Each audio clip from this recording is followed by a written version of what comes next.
ভারত সরকারের শ্রম ও কর্মসংস্থান মন্ত্রকের অধীনস্থ এমপ্লয়িজ প্রভিডেন্ট ফান্ড অর্গানাইজেশনের আগরতলা আঞ্চলিক কার্যালয়ের উদ্যোগে এক বিশেষ অনুষ্ঠানের আয়োজন করা হয়েছে। আগরতলা টাউন হলে আয়োজিত এই অনুষ্ঠানটি মূলত প্রধানমন্ত্রী বিকশিত ভারত রোজগার যোজনা এর সাফল্য ও উদ্দেশ্যকে সামনে রেখে উদযাপিত হবে। এই মর্যাদাপূর্ণ অনুষ্ঠানে প্রধান অতিথি হিসেবে উপস্থিত ছিলেন ত্রিপুরা সরকারের উপজাতি কল্যাণ, পরিসংখ্যান, তাঁত ও হস্তশিল্প এবং সংস্কৃতি দপ্তরের মাননীয় মন্ত্রী শ্রী বিকাশ দেববর্মা। তার পাশাপাশি অনুষ্ঠানকে অলংকৃত করবেন রাজ্যসভার মাননীয় সাংসদ শ্রী রাজীব ভট্টাচার্য, যিনি এখানে সম্মানীয় অতিথি হিসেবে উপস্থিত ছিলেন। মূলত দেশের কর্মসংস্থান বৃদ্ধি, কর্মী ও নিয়োগকর্তাদের জন্য সরকারের বিভিন্ন সুযোগ সুবিধা এবং এই প্রকল্পের বহুমুখী দিকগুলি নিয়ে অনুষ্ঠানে বিস্তারিত আলোচনা করা হবে।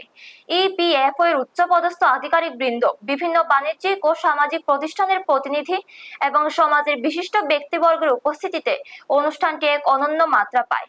ব্যুরো রিপোর্ট, নিউজ তৎকাল 24। নমস্কার সমস্ত মিডিয়া বন্ধুদেরকে আজকে ধন্যবাদ।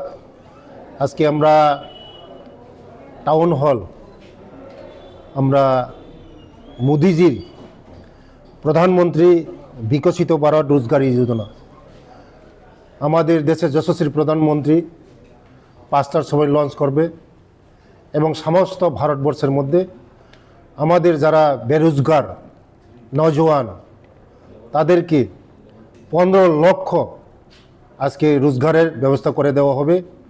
এবং আমাদের এই রাজ্যে জনপ্রিয় মুখ্যমন্ত্রী প্রফেসর ডক্টর মানিক সেনের নেতৃত্বে আমাদের রাজ্যেও আমরা প্রোগ্রাম করছি। এখানে টাউন হলে উপস্থিত থাকবেন আমাদের রাজ্যের সংসদ রাজীব ভট্টাচার্য মহাশয় এবং আমি উপস্থিত থাকছি। আমার সমস্ত লেবারের সেক্রেটারি অফিসারগণ সবাই থাকবেন এবং আমাদের এখানে 10 জন নওজওয়ান তাদেরকে আমরা অফার এবং অ্যাপয়েন্টমেন্ট বিলি করব আজকে।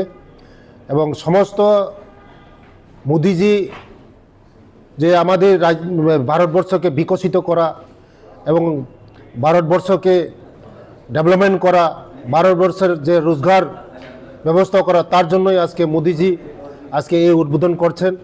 মোদিজিকে অসংখ্য ধন্যবাদ।